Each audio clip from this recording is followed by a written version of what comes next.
அத்தனை செல்வமும் உன்னிடத்தில், நான் பிச்சைக்கு செல்வது எவ்விடத்தில்? வெறும் பாத்திரம் உள்ளது என்னிடத்தில், அதன் சூத்திரமோ அது உன்னிடத்தில். ஒரு முறையா இருமுறையா பல முறை பல பிறப்பெடுக்க வைத்தாய். புதுவினையா பழவினையா கணம் கணம் தினம் என்னை துடிக்க வைத்தாய். பொருளுக்கு அலைந்திடும் பொருளற்ற வாழ்க்கையும் துரத்துதே.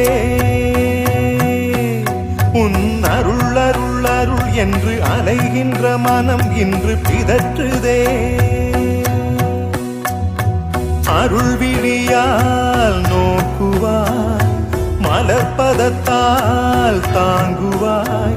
உன் திருக்கரம் என்னை அரவணைத்துனதருள் பெற